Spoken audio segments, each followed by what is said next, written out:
एक दलित नेता जो अपने बेटे की अश्लील तस्वीरों की वजह से भारत का प्रधानमंत्री नहीं बन पाया। आखिर वो नेता कौन था जो इंदिरा गांधी का काफी करीबी था, लेकिन बगावत की तो इंदिरा गांधी की सरकार चली गई। आखिर कौन थे वो लोग जिनकी वजह से भारत को अपना पहला दलित प्रधानमंत्री नहीं मिल पाया।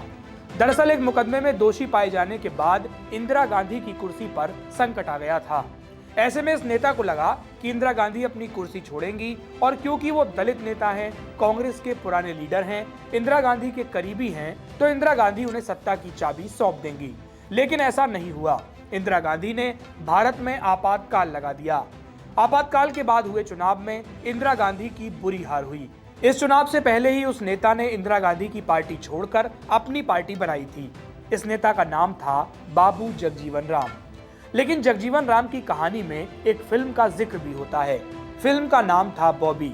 ये फिल्म बन चुकी थी, रिलीज भी हो चुकी थी, लेकिन तत्कालीन सरकार ने एक दिन ऐलान किया कि अब इस फिल्म को आम जनता तक पहुंचाया जाएगा, इसका प्रसारण किया जाएगा। लेकिन ये सिर्फ एक सामान्य ऐलान नहीं था, बल्कि विपक्षी पार्टियों की जनसभा को फ्लॉप करने की तैयारी थी। दरअसल इसी शाम रामलीला मैदान में इंदिरा गांधी के सारे विरोधी एक बड़ी रैली करने वाले थे। उस शाम रैली भी हुई, फिल्म भी दिखाई गई, और अगले दिन अखबारों की सुर्खियों में छपा बाबू बीट्स बॉबी, यानी कि जगजीवन राम के जलवे ने बॉबी फिल्म को पीछे छोड़ दिया था। हार के बाद जनता पार्टी की सरकार बनी और प्रधानमंत्री बने मोरारजी देसाई। इस चुनाव में 542 सीटों में से जनता पार्टी को 298 सीटें मिली। लेकिन सरकार बनाने के बाद भी सरकार चलाना बहुत मुश्किल था। जनता पार्टी के साथ सरकार बनाने वाले लोग एक दूसरे पर आरोप लगाते थे। एक मंत्री दूसरे पर और दूसरा तीसरे पर आरोप लगाता था। जनता पार्टी की सरकार में प्रधानमंत्री पद के कई दावेदार थे। इन्हीं में से एक थे जगजीवन राम।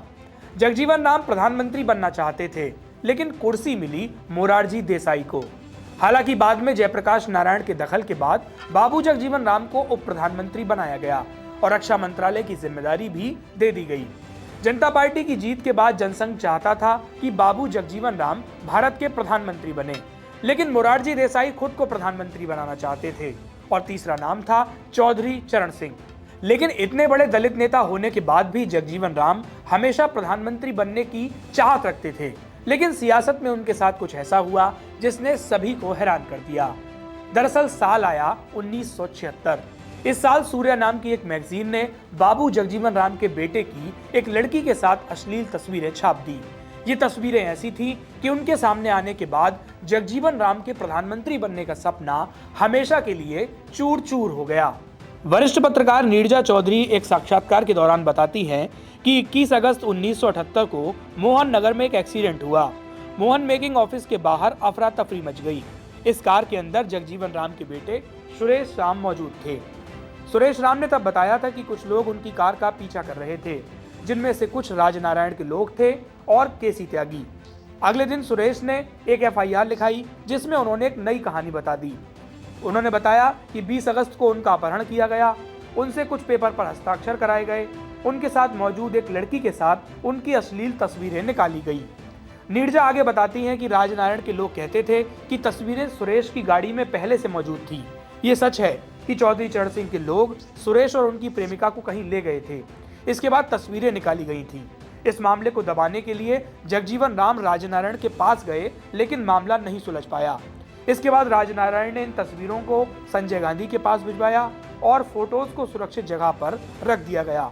बाद में सूर्या मैगजीन में जगजीवन राम के बेटे की तस्वीरें छाप दी गई।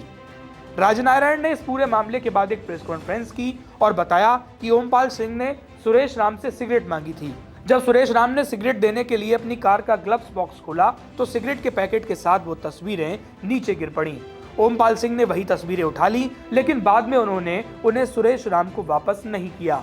इतना ही नहीं, तस्वीरें वापस करने के लिए सुरेश राम ने ओमपाल सिंह को पैसे का प्रलोभन भी दिया, लेकिन इसके बावजूद भी ओमपाल सिंह ने वो तस्वीरें लौटाने से इनकार कर दिया। इस पूरे मामले के बाद सुरेश राम की तस्वीरों को मैगजीन में छाप दिया गया। मैगजीन बहुत सारे लोगों तक पहुंची और बाबू जगजीवन राम के प्रधानमंत्री बनने का सपना फिर कभी पूरा नहीं हो पाया। उनके जाने के बाद भी उनके कामों को पूरा भारत याद करता है। एक ऐसा दलित नेता जिसने अच्छी पढ़ाई लिखाई की, अपनी राजनीति के नाम पर अपने देश में अपना नाम बनाया और पूरे देश को बताया कि एक दलित राजनेता किस तरह से देश में अपना स्थान प्राप्त कर सकता है। लेकिन उनके साथ जो ये चाल चली गई, उनके बेटे की अश्लील तस्वीरें छापकर उनके करियर को खत्म किया गया, इस कहानी को आज तक कोई नहीं भूल पाया। हालांकि इसमें कई किरदार थे, कई कहानियां थी, कई किस्से थे, लेकिन अभी तक इस पूरे मामले में कोई आखिरी मोड़ नहीं आया कि आखिर जगजीवन राम के करियर को खत्म करने के लिए ये पूरी साजिश किसने रची थी।